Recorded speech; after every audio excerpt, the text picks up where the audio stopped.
So I want to do a follow-up from my post the other day regarding using a barbell for some people versus a trap bar. So here's the posture that I typically see in the people who have a really hard time with hinging or deadlifts. So essentially they'll end up in kind of a sway back. So their hips are pushed forward, but they lean heavy back on their heels, which causes this gripping through the glutes and oftentimes locking out the knees. I used to always say kind of hanging out on your joints.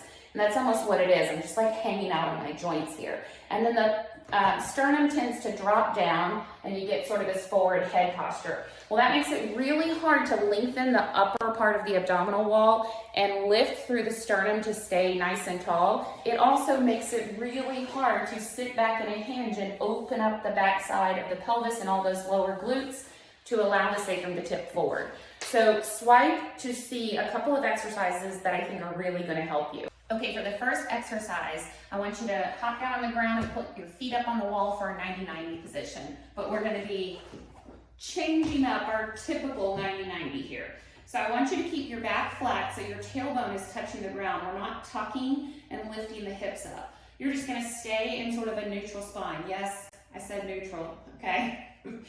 And from there, I want you to drag your heels down the wall so you get some hamstrings turned on. But again, don't tuck when that happens. Keep your spine with a little bit of curve in the lumbar. And then I'm going to take my elbows and I'm going to pull my scaps down and back, and I'm going to keep my chin up slightly.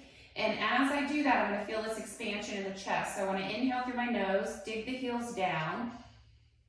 On the exhale, I want to let these ribs go back down towards the floor.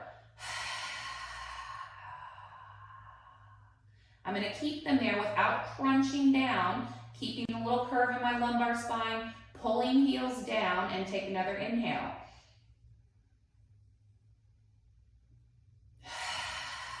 Exhale, ribs go back down to the floor. I want you to try about 10 breaths, and if it feels a little bit difficult to breathe, you're probably in the right position. Okay, so here's a standing hinge exercise you can practice. So you're going to need a box or something to put your arms on top of. And I'm going to get myself in a lot of length here at the lats. So I want to walk my feet up slightly, and I'm going to kind of stay heavy in my heels and in the arches of my feet. And I'm going to take my pelvis and rock it forward and back. Now I don't want to be in an excessive anterior tilt with the ribs flaring or tucked under here. I want to find that kind of nice position where the back side of my glutes feel open and I've got a nice flat back. I'm going to hold that position and take an inhale. Lots of expansion into the back. And on the exhale, I want to push into my arches and into my heels.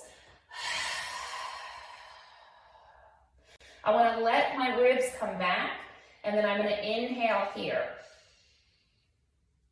Exhale. Imagine this part of my pelvis, the back of my hips, sort of opening and lengthening.